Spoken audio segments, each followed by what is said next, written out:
सांस्कृतिक युवा केंद्र में इस समय प्रधानमंत्री नरेंद्र मोदी मौजूद हैं और विवेक स्मारक का उन्होंने उद्घाटन किया है। प्रधानमंत्री कर्नाटक के दौरे पर हैं और इस दौरान शिव मंदिर में प्रधानमंत्री ने पूजा अर्चना भी की है। तो ऐतिहासिक निरंजन मठ में स्थापित है ये विवेक स्मारक।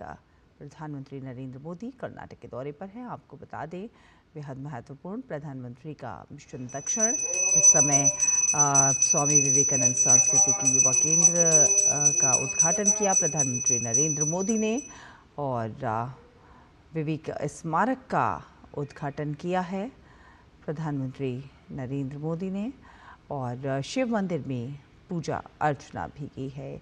ये दृश्य आप देख सकते हैं प्रधानमंत्री नरेंद्र मोदी के पूजा अर्चना के। ये शिव मंदिर में पूजा अर्चना करते हुए निरंजन मठ में स्थापित है ये ऐतिहासिक विवेक स्मारक और इस अवसर पर शिव मंदिर में पूजा अर्चना करते हुए प्रधानमंत्री नरेंद्र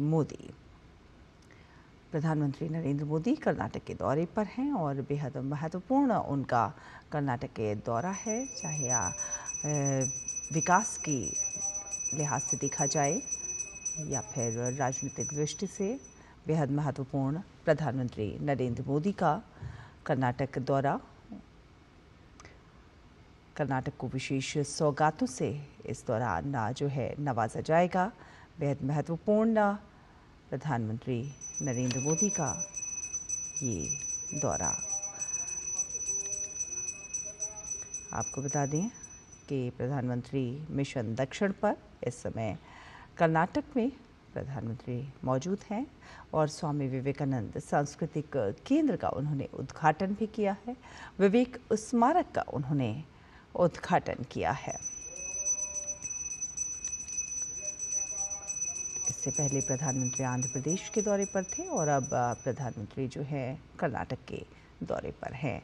ऐतिहासिक निरंजन मठ में स्थापित है ये विवेक स्मारक, जहां पर प्रधानमंत्री नरेंद्र मोदी इस समय मौजूद हैं और विवेक स्मारक में शिव मंदिर जहां पर प्रधानमंत्री नरेंद्र मोदी ने पूजा अर्चना भी की है। हम जानते हैं कि प्रधानमंत्री नरेंद्र मोदी अपनी जड़ों से जुड़े हुए व्यक्ति हैं और जब भी किसी बेहतर काम की, अच्छे काम की शुरुआत करते हैं तो पूजा अर्चना के साथ उसकी शुरुआत करते नजर आते हैं। प्रधानमंत्री नरेंद्र मोदी का दक्षिण का ये दौरा बेहद महत्वपूर्ण माना जा रहा है क्योंकि इससे कर्नाटक को बहुत सारी विकास योजनाओं की सौगात मिलते हुए नजर आएगी। कहीं ना कहीं कनेक्टिविटी के लिहाज से देखा जाए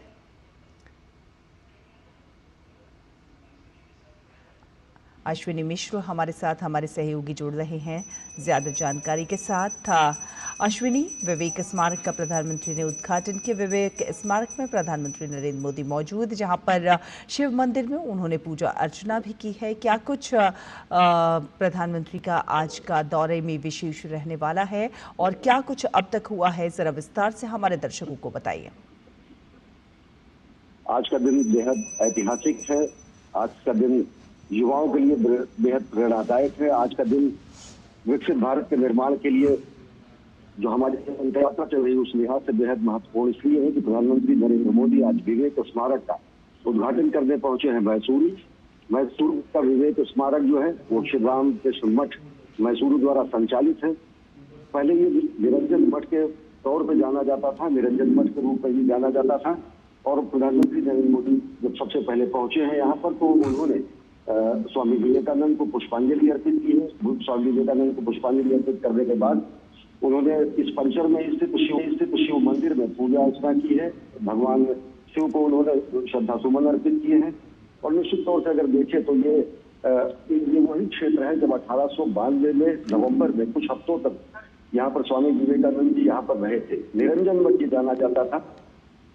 मैसूर राजघराने के निमंत्रण पर वहाँ के दीवान के शेषाद्री जब यहाँ के महाराजा के निमंत्रण पर इनको बुलाया था तो कुछ समय तक वो यहाँ के महाराजा के महल में रहे, लेकिन उसके बाद एक लंबा समय उन्होंने कई हफ्तों का यहाँ पर इस निरंजन मठ में बिताया और निरंजन मठ का ये वो क्षेत्र है। तत्कालीन समय में ये अनाथालय था। भारत की जो वर्तमान तत्कालीन स्थिति थी उसको लेकर हमेशा आहत रहते थे स्वामी विवेकानंद। उन्होंने राजमहल में अपने आतिथ्य के बाद वो स्थान चुना जो यहाँ पर अनाथालय था। अनाथालय के उन्हीं कमरों का भी भ्रमण प्रधानमंत्री नरेंद्र मोदी कर रहे हैं। और क्योंकि यहाँ पर उन्होंने एक लंबा प्रवास किया था, ये पूरा का पूरा मठ जो है जर्जर स्थिति में था, लेकिन यहाँ के रामकृष्ण परमहंस का जो मठ है, रामकृष्ण मिशन द्वारा जो संचालित मैसूरू का रामकृष्ण मठ है, उसने इस पूरे क्षेत्र का जीर्णोद्धार कराया। और अब यहीं पर विवेक स्मारक का लोकार्पण प्रधानमंत्री नरेंद्र मोदी कर रहे हैं। विवेक स्मारक और स्वामी विवेकानंद जी के व्यक्तित्व को समर्पित है, यहाँ तो युवाओं के लिए समर्पित है, क्योंकि एक सामाजिक सांस्कृतिक चेतना के केंद्र के रूप में जाना जाएगा। ये युवा सांस्कृतिक केंद्र के रूप में जाना जाता है, जिसका उद्घाटन आज प्रधानमंत्री नरेंद्र मोदी कर रहे हैं।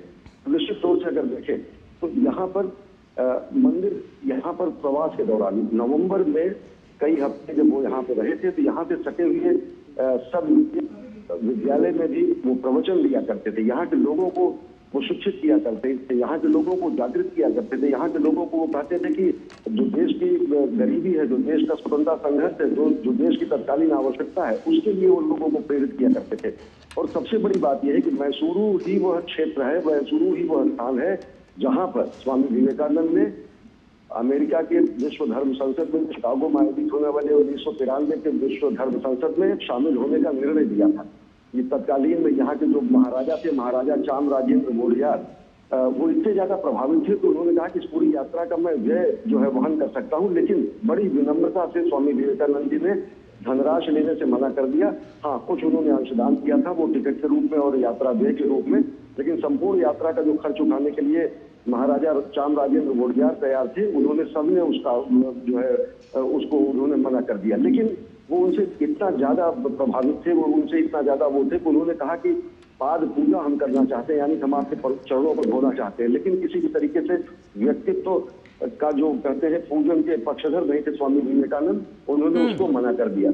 वो यहाँ पर लंबे समय तक जब तक रहे तो स्वामी विवेकानंद ने यहाँ पर लोगों को जब देश के स्वतंत्रता संघर्ष में शामिल होने के लिए, देश के स्वतंत्रता संघर्ष के साथ ही साथ यहाँ पर लोगों को जो तत्कालीन समाज में फैली हुई बुराइयां थी, चाहे वो जातिवाद की बुराई हो, चाहे वो समाज में छुआछूत की बुराई हो, चाहे वो लोगों की स्थिति हो, जो वर्ग में विभेद था उनका, एक वर्ग विभेद समता मूलक समाज की स्थापना के हमेशा पक्षधर थे। और स्वामी विवेकानंद जी एक ऐसे व्यक्तित्व थे जो आध्यात्मिकता और आधुनिकता दोनों के सम्मिलन के सबसे बड़े पथ प्रदर्शक थे।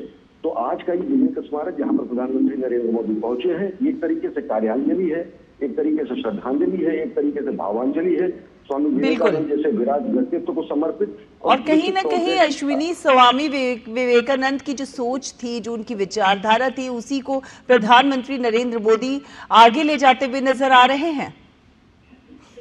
निश्चित तौर से अगर देखें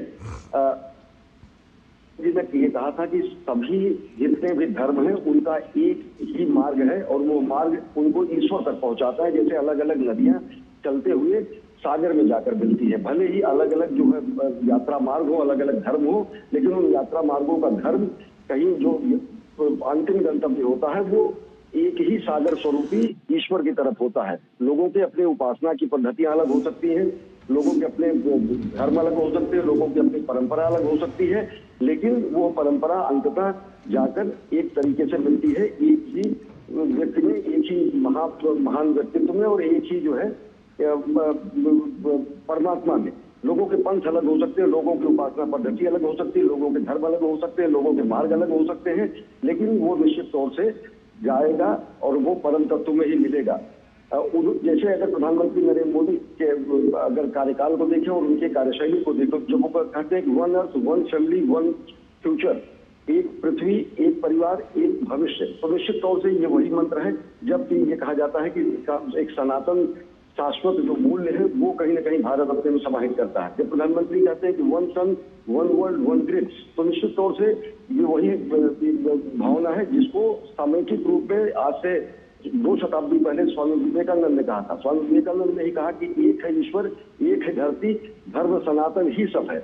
उन्होंने कहा कि आवश्यकता है कि लोग अलग अलग पंथों को भले माने, लोग अलग अलग धर्मों को भले माने, लोग अलग अलग उपासना पद्धतियों को अलग माने, लेकिन उनका जो गंतव्य है वो एक परम तत्व की तरफ है और वो परम तत्व ही परमात्मा है। भले वो अल्लाह के रूप में जाना जाए, वो ईसा मसीह के रूप में माने जाए, वो किसी अन्य धर्म के महापुरुष के रूप में माने जाए, या फिर वो महामानव के रूप में माने जाए। तो उन्होंने यही कहा कि अब वो समय आ गया है कि जब समेकित रूप से पूरा विश्व ये समझे कि धर्म और कर्म दोनों अलग नहीं, धर्म और कर्म को आध्यात्म से जोड़कर, आधुनिकता से जोड़कर उन्होंने युवाओं से आह्वान किया था कि नया भारत गढ़ो। और नया भारत गढ़ो का जो उनका आह्वान था, उसी आह्वान को कहीं ना कहीं प्रधानमंत्री नरेंद्र मोदी ने आगे बढ़ाते हुए भारी और बढ़ो, विकसित भारत का निर्माण करो। तो प्रधानमंत्री नरेंद्र मोदी नीतियों में, उनके जन कल्याणकारी योजनाओं में वो कहीं ना कहीं दिखता है। स्वामी विवेकानंद ने कहा कि नर नारायण सेवा ही सर्वोच्च सेवा होती है। मैं एक चीज और बताऊं कि प्रधानमंत्री नरेंद्र मोदी उस कमरे में उन्होंने भ्रमण किया, जो कमरा उस अनाथालय का वो हिस्सा था जहां पर उन्होंने प्रवास किया था। जब मैसूरू का उनका निवास था नवंबर 1892 में, तो वहां पर उन्होंने प्रवास किया था। और यहीं पर सटे हुए जो विद्यालय था, स्थल विद्या पाठशाला जो है, उसमें वो प्रवचन दिया करते थे। साथ ही साथ यहाँ पर जो मंदिर परिसर में उन्होंने पौधारोपण भी किया है। ये पौधारोपण करके उन्होंने इस पूरे परिसर को जो है राष्ट्र को समर्पित किया है, लोकार्पित किया है। और ये परिसर, मैं एक चीज और बताऊंगा कि परिसर जो है युवा सांस्कृतिक चेतना केंद्र के रूप में स्थापित किया गया है। यहाँ पर अध्ययन केंद्र है, यहाँ पर जो है ध्यान का केंद्र है, यहाँ पर योग का केंद्र है, यहाँ पर जो लाइब्रेरी का निर्माण किया गया है, यहाँ पर वाचनालय का निर्माण किया गया है, पुस्तकालय का निर्माण किया गया है। युवा जो अभ्यर्थी हैं, जो बच्चे हैं, उनकी तैयारी के लिए, उनके रोजगार परक साधनों के लिए कौशल विकास केंद्र की स्थापना की गई है।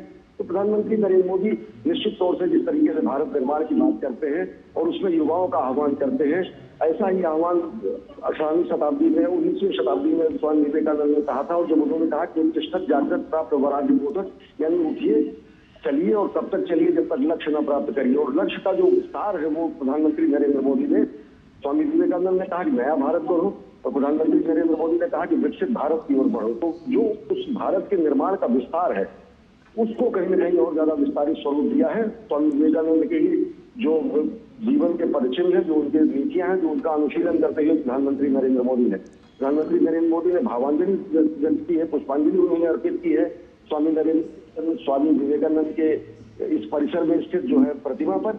और साथ ही साथ अगर देखें तो जब ये कहा गया था कि उठो जागो आगे बढ़ो और पाओ जीवन साध्य, स्वामी विवेकानंद ने ही कहा कि राष्ट्र ही एकमेव आराध्य, और एकमेव आराध्य अगर कोई है तो वो राष्ट्र है। राष्ट्र निर्माण, चरित्र निर्माण, व्यक्तित्व निर्माण, इसके सबसे बड़े पोषक स्वामी विवेकानंद थे। स्वामी विवेकानंद ने कहा कि वो नास्तिक व्यक्ति नहीं है जो किसी ईश्वर में विश्वास नहीं करता है। नास्तिक व्यक्ति वो है जो खुद अपने विश्वास नहीं करता है। युवाओं का आत्मविश्वास करने में, युवाओं के सबसे ज्यादा प्रबल, युवाओं के शारीरिक स्वास्थ्य से लेकर मानसिक विकास से ज्यादा प्रमुखता से उसका अध्ययन कराने में स्वामी विवेकानंद का सबसे बड़ा योगदान है। जो अलग अलग क्षेत्र और अलग अलग संदर्भ उसमें ये बताया था कि युवा एक बार पहुंचा, उसने कहा कि मैं ब्रह्म को जानना चाहता हूँ, मैं गीता पढ़ना चाहता हूँ, मैं अध्यात्म में जाना चाहता हूँ। उन्होंने क्या 6 महीने तक जाकर खेलिए, तो उसने कहा कि ऐसा क्या आवश्यक है। तो उन्होंने कहा जब तक शारीरिक रूप से आप स्वस्थ नहीं होंगे, शारीरिक क्षमता आपकी विकसित नहीं होगी, मानसिक क्षमता आपकी विकसित नहीं होगी, बौद्धिक क्षमता आपकी विकसित नहीं होगी, तब तक आप आध्यात्म जैसे दूर विषयों को समझ ही नहीं सकते, हृदयांगम कर ही नहीं सकते हैं। तो शारीरिक विकास, मानसिक विकास और साथ ही साथ बौद्धिक विकास, इसके पक्षधर थे। उन्होंने कहा कि मस्तिष्क, दिल और भुजाएं, ये तीनों जो है बहुत ज्यादा सबल होनी चाहिए और इन तीनों के साथ ही समूचे व्यक्तित्व का निर्माण होना चाहिए। तो व्यक्ति का चरित्र निर्माण, समाज का संस्कार निर्माण और राष्ट्र का निर्माण, इन सभी का आह्वान उन्होंने किया था। और वो तत्कालीन औपनिवेशिक काल में स्वामी विवेकानंद ने किया, जबकि पूरी दुनिया भारत के एक अलग नजरिए से देखती थी। भारत गुलाम था, लेकिन गुलामी की जंजीरों को तोड़ देने के लिए, गुलामी की जंजीरों को फाड़ फेंक देने के लिए, नए भारत को गढ़ने के लिए उन्होंने युवाओं का आह्वान किया। और युवा दिवस के रूप में, राष्ट्रीय युवा दिवस के रूप में इसीलिए मनाया जाता है। स्वामी विवेकानंद का जन्मदिन जनवरी 12 जनवरी को पूरा देश मनाता है कि युवा राष्ट्रीय युवा दिवस के रूप में। तो निश्चित तौर से अगर देखें तो युवाओं के प्रतिरूप के रूप में स्वामी विवेकानंद ने 19वीं शताब्दी में आध्यात्मिकता और आधुनिकता को तो एक में सम्मिलित किया, और आज उन्हीं के सिद्धांतों को चलते हुए प्रधानमंत्री नरेंद्र मोदी आध्यात्मिकता, आधुनिकता और उसके साथ साथ प्रौद्योगिकी और नए उन्मेष और नवाचार, इन सबको समाहित करते हुए नए भारत के निर्माण की प्रक्रिया को नई गति दे रहे हैं और निश्चित तौर से वही आज कार्यान्वयन स्वरूप है विवेक स्मारक का लोकार्पण। बिल्कुल। और ये भी बताइए कि ये विवेक स्मारक जो है किस तरह से आज के युवा को नई दिशा देता हुआ नजर आएगा? देखिए, इस विवेक स्मारक में मैं बताऊं आपसे, आप देखेंगे तो चित्रों में देखेंगे, यहाँ पर एमपी थिएटर है, यहाँ पर वाचनालय है, यहाँ पर पुस्तकालय है, यहाँ पर जो है ध्यान केंद्र है, यहाँ पर योग केंद्र है, यहाँ पर कौशल विकास केंद्र है, यहाँ पर विवेकानंद के जीवन से संबंधित रामकृष्ण मिशन से प्रकाशित पुस्तकें हैं। उन पुस्तकों के अलावा यहाँ पर रोजगार परक और अद्यतन शिक्षा सामग्रियों से सुसज्जित अन्य कमरे हैं। यहाँ पर अलग अलग कमरों में, चाहे वो कक्षा 9-10 के बच्चे हो या स्नातकोत्तर के बच्चे हो या फिर प्रतियोगी परीक्षाओं की तैयारी करने वाले बच्चे हो या फिर बेरोजगार युवा हो, उनके लिए पूरा का पूरा कॉम्प्लेक्स पूरी तरीके से समर्पित है। तो वो समर्पित है कि किस तरीके से युवा अपनी सकारात्मक शक्तियों का उपयोग करते हुए अपने राष्ट्र निर्माण में, अपने चरित्र निर्माण में, अपने व्यक्तित्व निर्माण में के साथ साथ वो समाज निर्माण और राष्ट्र निर्माण में योगदान कर सके। तो निश्चित तौर से ये विवेक स्मारक उसी का एक अच्छा सफल सोपान है, ऐसा उदाहरण है कि किस तरीके से राष्ट्र निर्माण में वो अपनी सकारात्मक शक्तियों का उपयोग कर सकते हैं। और मैं थोड़ा सा बैकग्राउंडर इस निरंजन मठ का दूंगा, जहां पर ये पूरा का पूरा स्मारक है। ये अनाथालय के रूप में था। महाराजा चांद राजेंद्र मौर्य के बहुत ज्यादा उनसे स्वामी विवेकानंद से वो प्रभावित थे। स्वामी विवेकानंद यहाँ के जो दीवान थे के शेषाद्री अय्यर, उनके निमंत्रण पर आए। लंबे समय तक वो वहाँ पर राजभवन में रहे। राजभवन में उन्होंने ऑस्ट्रेलियन संगीतकार के अलावा वहाँ के विद्वानों, पंडितों और अनेक गणमान्य व्यक्तियों को अपने विचारों से अभिभूत किया, अपने विचारों से अभिसिंचित किया। और उसके बाद वो चले आए यहाँ के इस अनाथालय में, जो तत्कालीन अनाथालय था। यहाँ पर उन्होंने लंबा प्रवास किया। इससे सटे हुए विद्यालय में वो प्रवचन दिया करते थे। शहर के जो अन्य गणमान्य व्यक्ति और जो भी जिज्ञासु वहां पर पहुंचते थे, उनको भारत भारतीयता, सनातन संस्कृति और धर्म, कर्म, आध्यात्म के बारे में प्रेरित करते थे। और बाद में इस भवन का पूरा जो अधिग्रहण है वो रामकृष्ण मिशन मैसूरू ने किया। रामकृष्ण मिशन मैसूरू, रामकृष्ण मठ जो है, रामकृष्ण मठ और रामकृष्ण मिशन, ये दोनों दो संस्थाएं हैं और ये बेलूरू मठ से संचालित होती है। लेकिन दक्षिण के अगर मठों में सबसे बड़े महत्वपूर्ण अगर मठ के रूप में माना जाता है तो मैसूरू का मठ है, जहां पर इस समय प्रधानमंत्री नरेंद्र मोदी पहुंचे हैं, निरंजन मठ में। और इससे समानांतर ही रामकृष्ण मठ मैसूरू का भी है। इस निरंजन मठ का अधिग्रहण करके यहाँ पर उस अनाथालय को एक विस्तृत संग्रहालय के रूप में विकसित करने का कार्य रामकृष्ण मठ मैसूरू ने किया है, जहाँ पर विवेकानंद, स्वामी विवेकानंद से जुड़ी हुई, उनके जीवन से जुड़ी हुई चरण पादुकाएं, उनके जीवन से जुड़े हुए उनके बिलोंगिंग्स जिनको कहते हैं, उनसे जीवन से संबद्ध जो वस्तुएं हैं वो वहां पर रखी हुई है। वहां पर उनकी एक प्रतिमा है। वो शारीरिक स्वास्थ्यों और अन्य चीजों के, बलिष्ठ शरीर के बहुत बड़े समर्थक थे। तो वहां पर खुद जो क्या कहते हैं व्यायाम करने के लिए डंबल रखा हुआ है, मुद्दल रखा हुआ है। वहां पर ये रखा है, आप चित्रों में देख सकते हैं कि संगीत के लिए ढोलक रखा हुआ है, सितार रखा हुआ है और बहुत सारे इतिहास के ऐसे दस्तावेज वहां पर लगाए गए हैं। चाहे वो शिकागो से यहाँ के राजा महाराजा को लिखा गया पत्र हो, या फिर महाराजा के निधन पर लिखा गया पत्र हो कि शेषाद्री अय्यर को जो उन्होंने भेजा था, या फिर वहां पर अमेरिका में शिकागो में जो अभिभूत पाश्चात्य जीवन शैली से प्रभावित लोग जो सनातन और वेदांत को पहली बार सुन पाए थे, समझ पाए थे, उनके द्वारा लिखा गया प्रशस्ति पत्र हो या यहाँ की दीवारों पर अंकित हो, वो यहाँ की दीवारों पर पूरी तरीके से उत्कीर्ण है, तो उनका भी अवलोकन प्रधानमंत्री नरेंद्र मोदी ने किया है। और वो प्रधानमंत्री नरेंद्र मोदी के साथ साथ अगर देखें तो बेलूरू मठ के जो मुख्य वहाँ के बेलूरू मठ के मुख्य परम पूज्य स्वामी गौतमानंद जी महाराज हैं, वो भी है। साथ ही साथ यहाँ जो मैसूरू का जो श्री रामकृष्ण मठ है, उसके जो अध्यक्ष है स्वामी मुक्तिदानंद जी हैं। साथ ही साथ यहाँ के जो गवर्नर है, कर्नाटक के गवर्नर थावरचंद गहलोत और मुख्यमंत्री डीके शिव कुमार भी प्रधानमंत्री नरेंद्र मोदी के साथ लगातार इस परिसर में हैं, उस सभी कार्यक्रमों में हिस्सा ले रहे हैं। तो निश्चित तौर से अगर देखें तो वैज्ञानिकता को, नवाचार को, नवोन्मेष को, नई शक्ति और नई ऊर्जा के सम्मिलन के एक केंद्र के रूप में, युवा सांस्कृतिक केंद्र के रूप में ये विवेक स्मारक है और उसी का लोकार्पण प्रधानमंत्री नरेंद्र मोदी कर रहे हैं। और अश्विनी, अब से थोड़ी देर में प्रधानमंत्री नरेंद्र मोदी जनसभा को भी संबोधित करेंगे। क्या कुछ बड़ी बातें रहने वाली हैं प्रधानमंत्री के संबोधन में? देखिए, सबसे ज्यादा अगर प्रधानमंत्री नरेंद्र मोदी के व्यक्तित्व पर किसी ने प्रभाव डाला है तो स्वामी विवेकानंद के दर्शन में, स्वामी विवेकानंद के व्यक्तित्व में, स्वामी विवेकानंद के कृतित्व में और स्वामी विवेकानंद के नया भारत गढ़ो के आह्वान में 19वीं शताब्दी में उन्होंने युवा शक्ति से कहा कि नया भारत गढ़ो। आज प्रधानमंत्री एक दृढ़ संकल्प के साथ विकसित भारत गढ़ने के प्रक्रिया में समूचे देश का आह्वान करते हैं और समूचे देश के युवाओं को समृद्ध करने का आह्वान करते हैं। उठो जागो आगे बढ़ो, पाओ जीवन साध्य। स्वामी विवेकानंद ने ही कहा, राष्ट्र एकमेव आराध्य।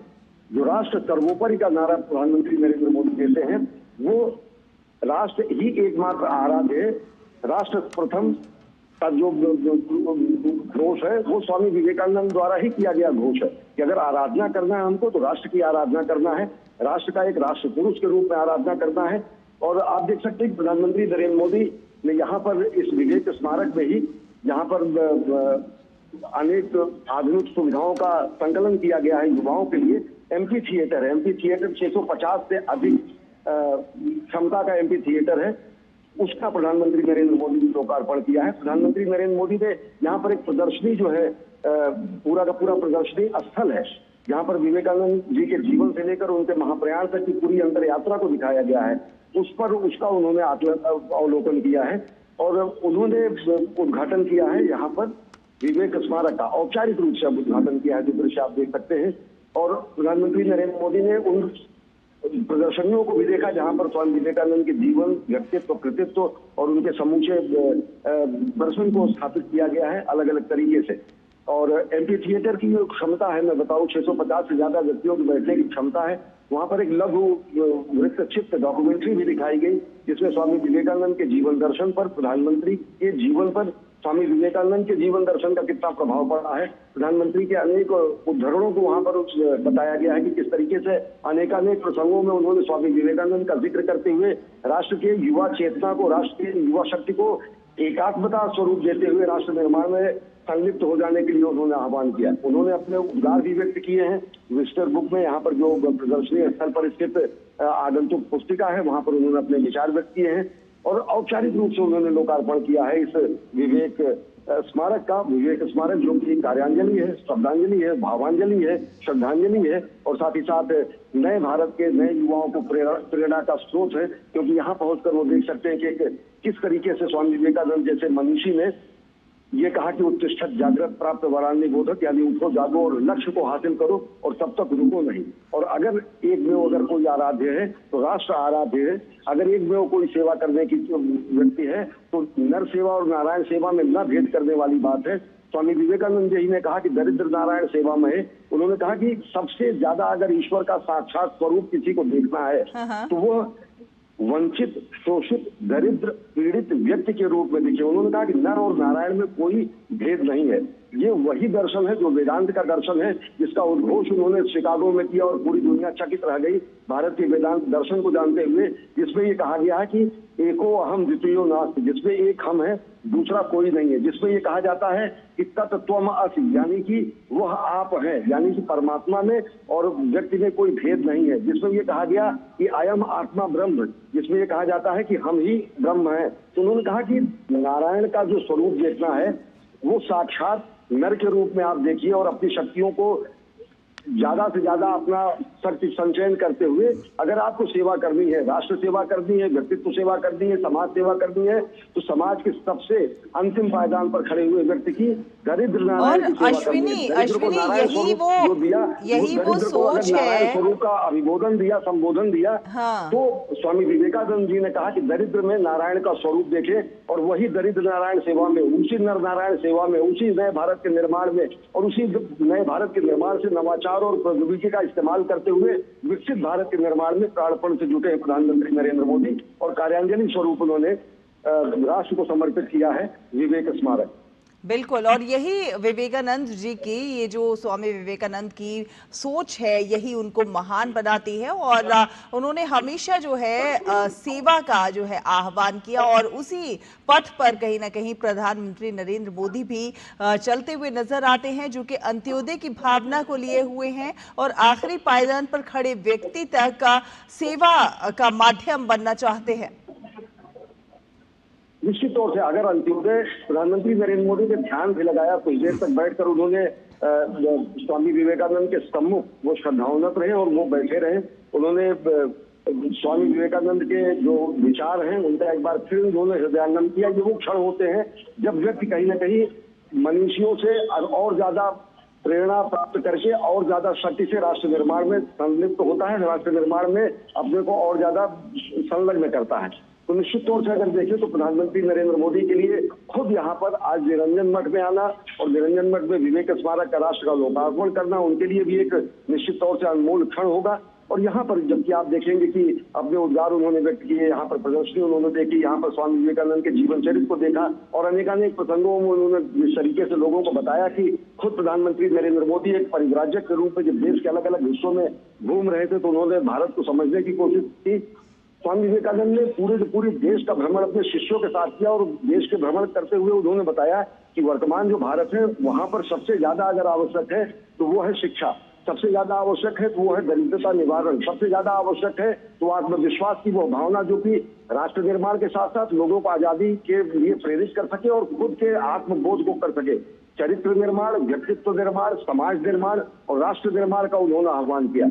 और यहाँ के एमपी थिएटर में भी इस पूरे के पूरे अंतर यात्रा को दिखाया गया कि कैसे मैसूरू का ये जो 1925 में रामकृष्ण मठ मैसूरू की स्थापना 1925 हुई और इस पूरे एक शताब्दी की जो अंतर यात्रा रही उसको भी यहाँ पर दिखाएगा, उसका भी अवलोकन प्रधानमंत्री नरेंद्र मोदी ने किया।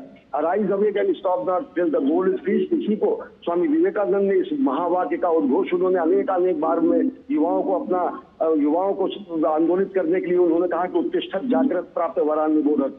और अगर देखिए विवेकानंद जी को अगर समझने की व्यक्ति कोई कोशिश करे तो उन्होंने कहा कि धर्म और कर्म अलग नहीं है, धर्म को मानो, धर्म को पूजो, पर अंधे तुम नहीं बनो, दानवता से बिना डरे सब मानवता के लिए बढ़ो, एक लक्ष्य साधो जीवन में, दिन प्रतिदिन फिर बढ़े चलो, कटुता का हो सर्वनाश सब, नौ पथ ऐसा गढ़े चलो। उन्होंने कहा कि नया पथ गढ़िए, दिन प्रतिदिन लक्ष्य निर्धारित करिए, एक लक्ष्य जीवन का साधिए और उसके लिए प्राणपण से जुट जाइए और धर्म को मानिए, कर्म को मानिए, कर्मशील रहिए, लेकिन धर्म भीर मत बनिए, धर्म से अंधे मत होइए, क्योंकि धर्म प्रशस्त पंथ है, वो किसी व्यक्ति की दृष्टि को विपथित नहीं करता है, किसी व्यक्ति को सद्मार्ग से विचलित नहीं करता है। तो उन्होंने कहा कि धर्म भीर नहीं बनना है, कर्मपरायण बनना है। गीता के अनेक उद्धरणों का उल्लेख करते हुए स्वामी विवेकानंद जी ने कहा कर्मण्येवाधिकारस्ते मा फलेषु कदाचन। उन्होंने अनेक चीजों को, अनेक प्रसंगों में उन्होंने कहा कि किस तरीके से अर्जुन को युद्ध में सन्निहित करने के लिए भगवान श्री कृष्ण ने युद्ध क्षेत्र में गीता के उद्घोष में उन्होंने कहा कि मां मनुष्य पर युद्धस्य, यानी युद्ध के लिए तत्पर रहो, लेकिन वह युद्ध जो शांति की स्थापना के लिए हो, वह युद्ध जो धर्म की स्थापना के लिए हो, वह युद्ध जो है जो न्याय की स्थापना के लिए हो। और उन्हीं को हमारे शास्त्रों में अलग अलग तरीके से कहा गया है कि न्यायार्थ अपने बंधु को भी दंड देना धर्म है। तो मां मनुष्य पर युद्धस्य की बात जो है एक शांति दूत के रूप में, एक अहिंसा के पुजारी, सनातन शाश्वत मूल्यों के प्रणेता देश के रूप में अगर भारत से कहा जाता है तो वो कब कहा जाता है जब शांति की, अंतिम शांति की स्थापना का वक्त हो, जब धर्म की स्थापना की वक्त हो, जब न्याय की स्थापना का वक्त हो, जब समतामूलक समाज की स्थापना की बात हो, जब न्यायप्रिय लोकप्रिय समाज के उस व्यवस्था की स्थापना की बात हो, तो उसके लिए भी समस्त चीजों को एक में समाहित करते हुए प्राणपण से जुट जाने का आह्वान स्वामी विवेकानंद जी ने किया था। और निश्चित तौर से प्रधानमंत्री नरेंद्र मोदी उन्हीं लोग लेकर नया भारत बना रहे हैं, विकसित भारत की ओर लेकर देश को। बिल्कुल, विकसित भारत की ओर देश को ले जाने के प्रयास लगातार प्रधानमंत्री नरेंद्र मोदी कर रहे हैं और अपनी संस्कृति, अपनी विरासत, अपनी परंपरा, उसको साथ लेकर आधुनिकता का ये संगम जो है देखने को मिल रहा है। प्रधानमंत्री नरेंद्र मोदी की कोशिश जो है वो यही है कि विकास हो, लेकिन विरासत, हमारी संस्कृति, हमारी परंपराएं लगातार हमारे साथ चलती रहें। और इसी अश्विनी, इसी राह पर चलते प्रधानमंत्री नरेंद्र मोदी लगातार दिखाई दे रहे हैं कि हम विकास और विरासत दोनों का संगम बीते इन वर्षों में देख पा रहे हैं।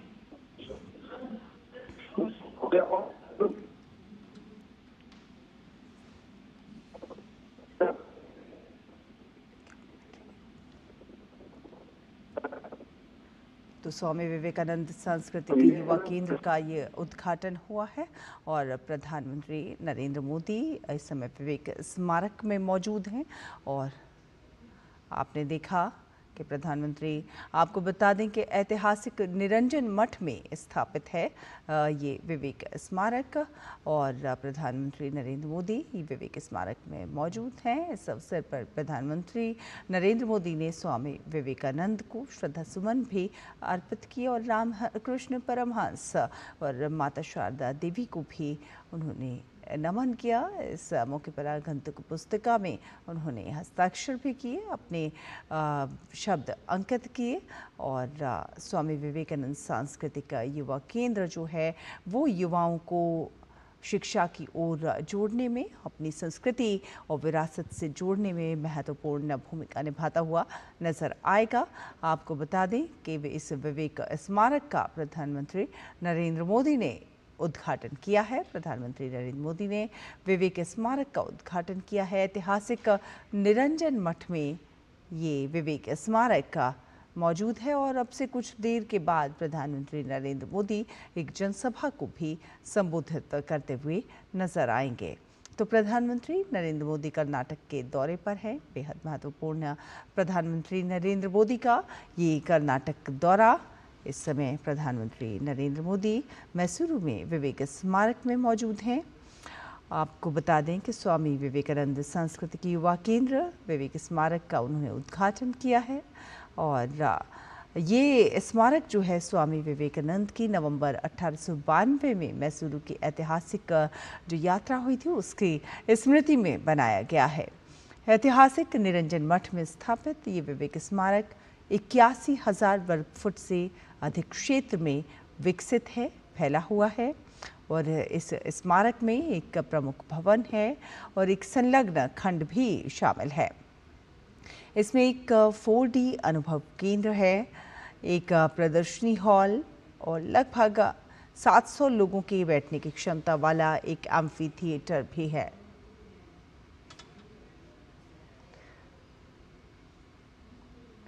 और इस समय प्रधानमंत्री नरेंद्र मोदी मठ में मौजूद हैं। आपको बता दें रामकृष्ण परमहंस मठ में, ऐतिहासिक निरंजन मठ में प्रधानमंत्री नरेंद्र मोदी और प्रधानमंत्री नरेंद्र मोदी ने स्वामी विवेकानंद को श्रद्धासुमन भी अर्पित किए हैं।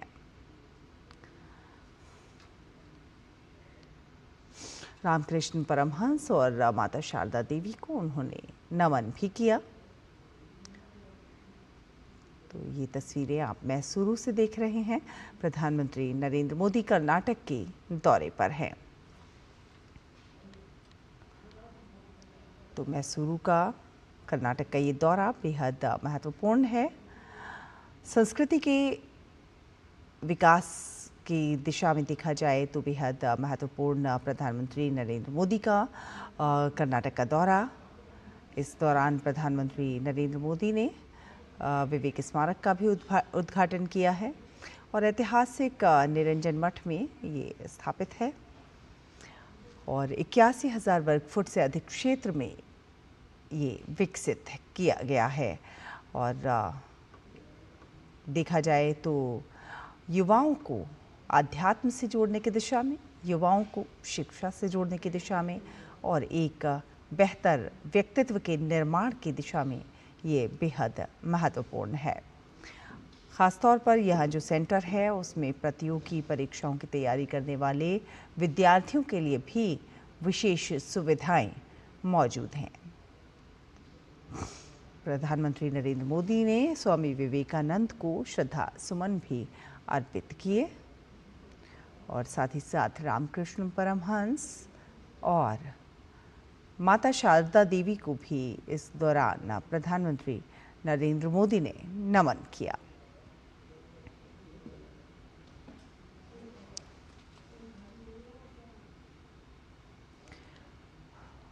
कर्नाटक के दौरे पर प्रधानमंत्री नरेंद्र मोदी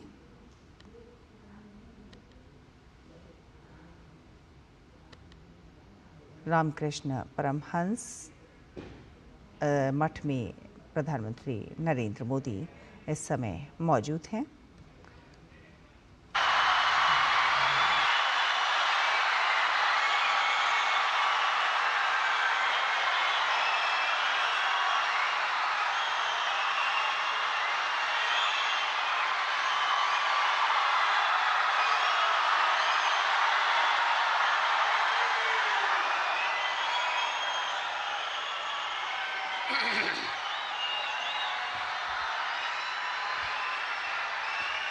ಶಾಂತರಾಗಿ ಶಾಂತರಾಗಿ ದಯವಿಟ್ಟು ಆಸನರಾಗಿ ಕೂತ್ಕೊಳ್ಳಿ ಕೂತ್ಕೊಳ್ಳಿ. Please be seated. ರಾಮಕೃಷ್ಣ ಮಹಾಸಂಘದ ಪರಮಪೂಜ್ಯ ಅಧ್ಯಕ್ಷ ಮಹಾರಾಜರೇ, ಗೌರವಾನ್ವಿತ ಪ್ರಧಾನಮಂತ್ರಿಗಳೇ, ಗೌರವಾನ್ವಿತ ರಾಜ್ಯಪಾಲರೇ, ಗೌರವಾನ್ವಿತ ಮುಖ್ಯಮಂತ್ರಿಗಳೇ, ಗೌರವಾನ್ವಿತ ಗಣ್ಯರೇ ಹಾಗೂ ಸಹೃದಯ ಭಕ್ತರೇ ಮತ್ತು ಮಿತ್ರರೇ, ನಿಮ್ಮೆಲ್ಲರಿಗೂ ಶ್ರೀ ರಾಮಕೃಷ್ಣ ಆಶ್ರಮದ ಪರವಾಗಿ ವಂದನೆಗಳು ಹಾಗೂ ಶುಭಾಶಯಗಳು. Many new institutions are inaugurated across our country every day. But today, we have gathered not merely to open a new center, but to renew our commitment to carry forward Swami Vivekananda's mission of man-making and nation-building. With the inauguration of Swami Vivekananda Cultural Youth Center, Viveka Smaraka, we take a new and significant step in that sacred mission. This is an occasion for which thousands of Swami Vivekananda's admirers have eagerly waited for more than a decade.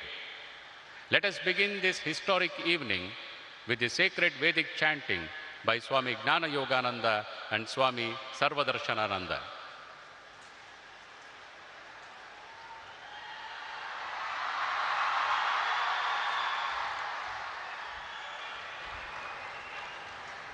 ॐ श्री गुरुभ्यो नमः। हरिः ॐ। भद्रं कर्णेभिः शृणुयाम देवाः, भद्रं पश्येमाक्षभिर्यजत्राः, स्थिरैरङ्गैस्तुष्टुवागुंसस्तनूभिः, व्यशेम देवहितं यदायुः। स्वस्ति न इन्द्रो वृद्धश्रवाः, स्वस्ति नः पूषा विश्ववेदाः, स्वस्ति नस्तार्क्ष्यो अरिष्टनेमिः, स्वस्ति नो बृहस्पतिर्दधातु। ॐ शान्ति शान्ति शान्तिः। ॐ तच्छयोरावृणीमहे गातुं यज्ञाय गातुं यज्ञपतये। दैवी स्वस्तिरस्तु नः, स्वस्तिर्मानुषेभ्यः। ऊर्ध्वं जिगातु भेषजं, शन्नो अस्तु द्विपदे शञ्चतुष्पदे। ॐ शान्ति शान्ति शान्तिः। हरिः ॐ।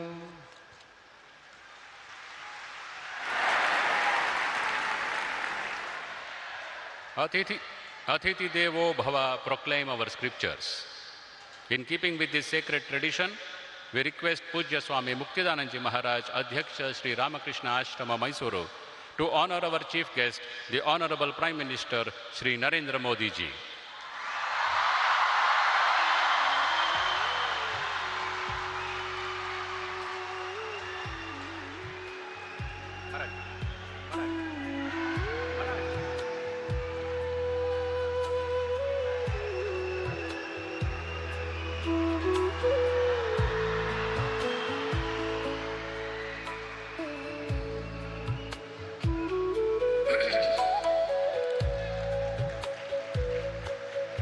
One of the gifts is a Murti of Swami Vivekananda, sculpted by our own Sri Arun Yogiraj, the renowned sculptor who has sculpted Sri Ramalalla Murti of Ayodhya. Sri Arun Yogiraj too is present here with us.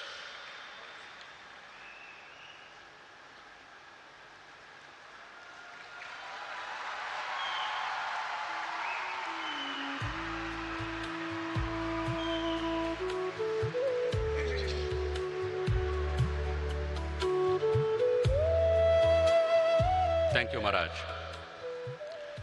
We know that Bhagirath, by his immense tapasya, brought Mother Ganga down to earth for the welfare of humanity. Since then, the expression Bhagirath Prayatna signifies sustained and determined effort in pursuit of a noble goal. This Bhagirath Prayatna is what Swami Vivekananda gave forth as arise, awake and stop not till the goal is reached.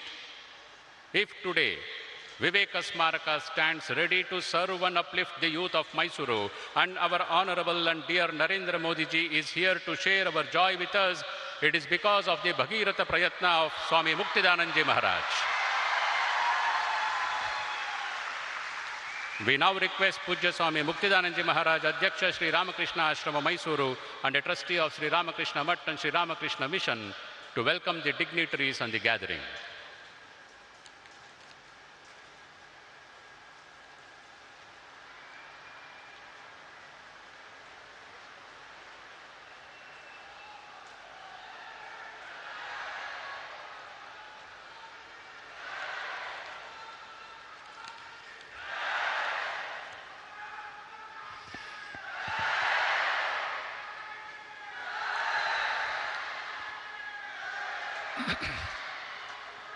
Hari Om.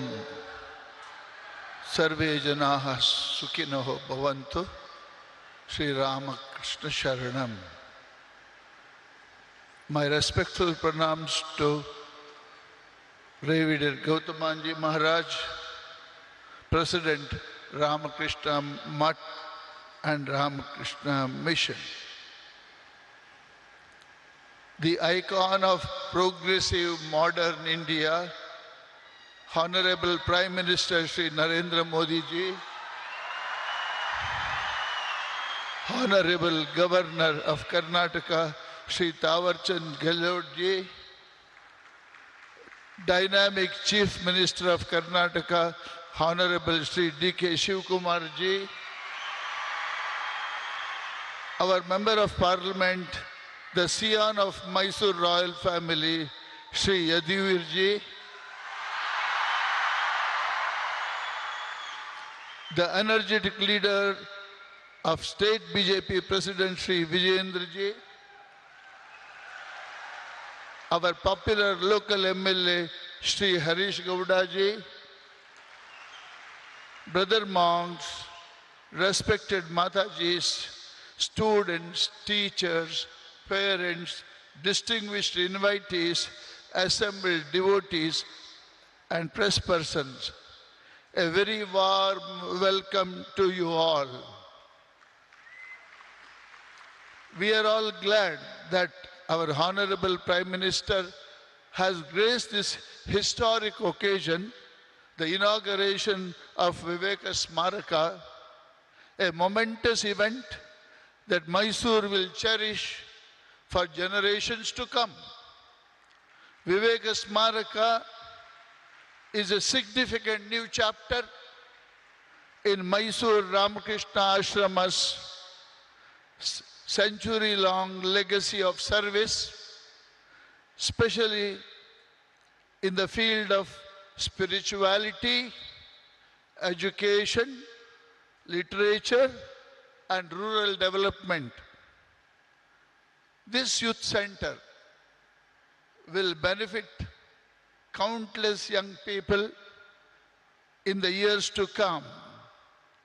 We are planning number of short-term complementary courses for youth on behavioral excellence and capacity building based on Indian knowledge system and Swamiji's ideas on 4 yogas related to character building. When I met the Honorable Prime Minister in Delhi to invite him to inaugurate Viveka Smaraka and briefed him about its significance, he readily responded, "Agar मैं आ सकूं, ये मेरा सौभाग्य होगा." Those few spontaneous words revealed not only his gracious humility, but also his deep innate admiration for Swami Vivekananda. Honorable Modi ji, you have led the country forward very ably with courage, determination, positivism, and unwavering faith in India's great destiny, overcoming several challenges, obstacles, and bringing honor to the country. Swamiji believed that India's progress rests on the strength of the youth and equal empowerment of women. Modi ji, you were called to make Yuva Shakti and Nari Shakti the center of self-reliant and developed nation is all-inclusive, powered by broad-based Indian culture, is in tune with Swami Vivekananda's vision. We are deeply grateful to Government of India and Government of Karnataka for their support and providing the land for this project. Our sincere thanks to Sri Vijayendra ji, our MP Sri Yadivir ji, and our MLA Sri Harish Gowda ji for their support in many ways, and also to several other corporates and individual donors. Our special hearty welcome to our Chief Minister of Karnataka, D.K. Shivakumar ji. We are thankful to the alumni of Sri Ramakrishna Vidyashala for their munificent donation of 13.5 crores. We especially thank our advocate Sri S.S. Nagananda and Sri Srinivas Murthy, our alumni Dr. Ravi Prakash, Arun Kumar, and our architect Ravindra, Vinod Kumar, and engineer Ramchandra for their consistent, vital support to the project for more than 10 years. Once again, I warmly welcome all our distinguished guests and everyone gathered here. May Sri Ramakrishna, Holy Mother Sharada Devi, and Swami Vivekananda, and Divine Mother Chamundeshwari bless us all and lead us on the right path. Hari Om.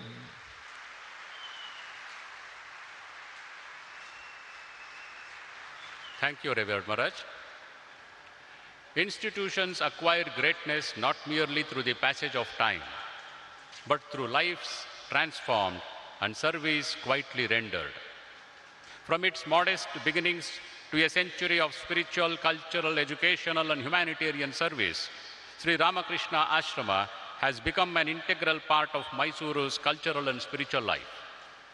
We shall now watch a brief documentary tracing the 100-year journey of Sri Ramakrishna Ashrama, Mysuru.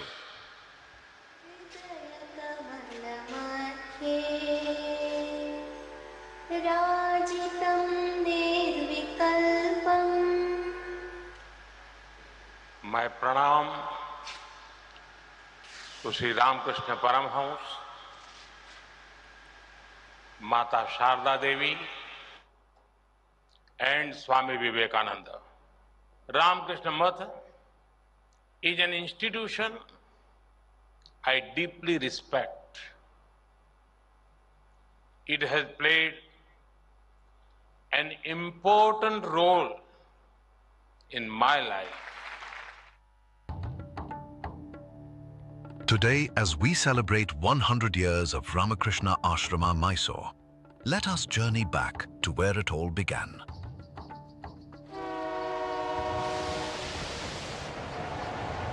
Seeking to experience the soul of India, Swami Vivekananda walked the land as a Parivrajaka, a wandering monk, until destiny brought him to Bangalore.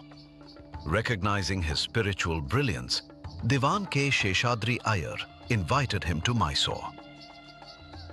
At Niranjana Math, where he resided, Swamiji's words stirred minds and souls before he was introduced to Maharaja Chamaraja Vadiyar X, whose support helped send him to the Parliament of Religions in Chicago in 1893.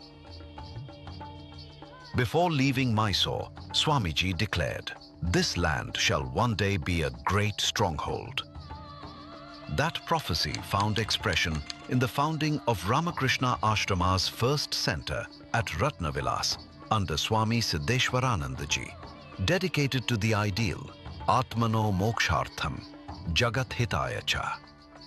The ashrama entered a new chapter at Yadavagiri, on land generously gifted by Nalvadi Krishnaraja Vadiyar. A student's home opened its doors. Among its early residents was Kuvempu, who later became a Rashtra Kavi. The study circle strengthened the ashrama's spiritual life, culminating in the consecration of its temple by Swami Madhavanandaji Maharaj in 1950. Under Swami Shambhavanandaji, Sri Ramakrishna Vidyashala was established, shaping generations through value-based education.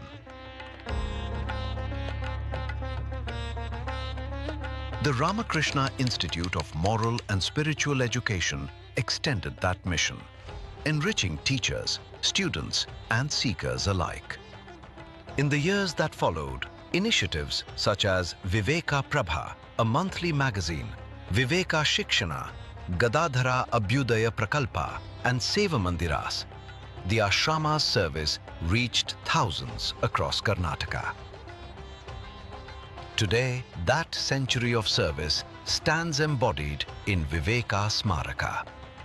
Guided by 10 Adhyakshas, inspired by Swami Vivekananda, nurtured by the Vadiyar kings, and sustained by generations of devotees, the stronghold Swamiji envisioned lives on through compassionate service, timeless values, and the countless lives it continues to inspire.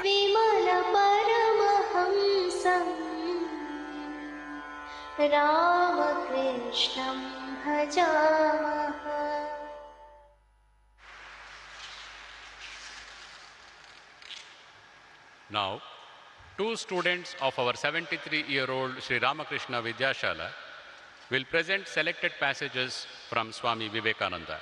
Upen Prasanna Kumar Shetty in Hindi and Rishi Bhargav Shroff in English.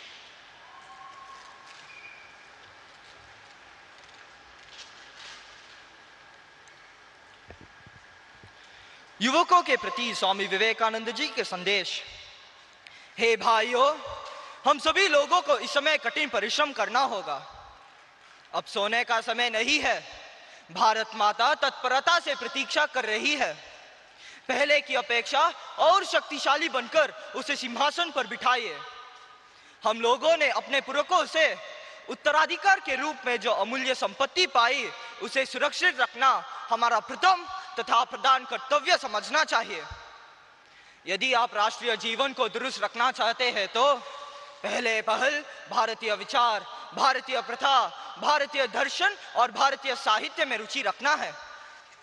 इनके सहारे हमारे समाज का नव निर्माण होना चाहिए। अब तो हमें ऐसा मनुष्य चाहिए जो अपने हाथ का सहारा दे, आंतरिक इच्छाओं को जड़ से ऊपर उठने दो और अखंड भारतीय राष्ट्र संगठित करो। अब रोने की आवश्यकता नहीं है। आप अपने पैरों पर खड़े हो जाओ।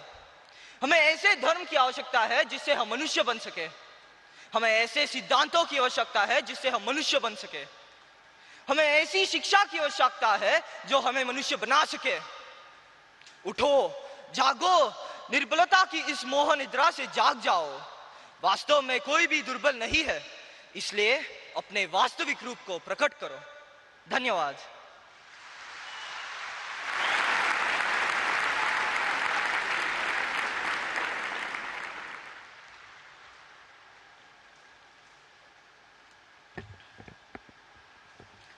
Swami Vivekananda on the importance of character building. My dear young friends, The road to the good is the roughest and steepest in the universe. It is a wonder that so many succeed, no wonder that so many fall. Character has to be established through 1,000 stumbles. If you really want to judge the character of a man, look not at his great performances. Every fool may become a hero at one time or another. Watch a man do his most common actions. Those are indeed the things which will tell you the real character of a great man. Great occasions rouse even the lowest of human beings to some kind of greatness. But he alone is a really great man whose character is great always, the same wherever he be. Men, these are wanted. Everything else will be ready, but strong, vigorous, believing young men, sincere to the backbone, are wanted. 100 such and the world becomes revolutionized. Who will give the world light? Sacrifice in the past has been the law. It will be, alas, for ages to come. The earth's bravest and best will have to sacrifice themselves for the good of many and for the welfare of all. Buddhas by the 100 are necessary with eternal love and pity. Love never fails, my brother. Today, tomorrow, or ages after, truth will conquer. Love shall win the victory. Do you love your fellow men?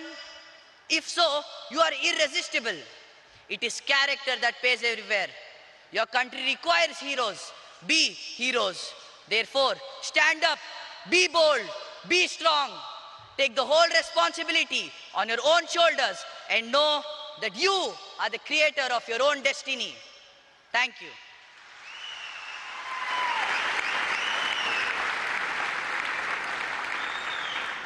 ಕರ್ನಾಟಕದ ಸರ್ವತೋಮುಖ ಅಭಿವೃದ್ಧಿಯ ಹೊಣೆಗಾರಿಕೆಯನ್ನು ಹೊತ್ತು ಮುನ್ನಡೆಯುತ್ತಿರುವ ಮಾನ್ಯ ಮುಖ್ಯಮಂತ್ರಿಗಳಾದ ಶ್ರೀ ಡಿ.ಕೆ. ಶಿವಕುಮಾರ್ ಅವರು ಸಭೆಯನ್ನುದ್ದೇಶಿಸಿ ಮಾತನಾಡಬೇಕೆಂದು ವಿನಂತಿಸಿಕೊಳ್ಳುತ್ತೇವೆ.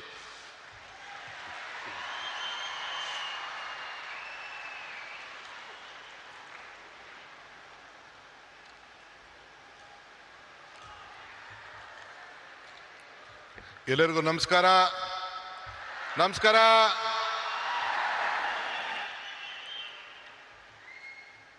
Honorable Prime Minister, the leader of this country, Shri Narendra Modi ji,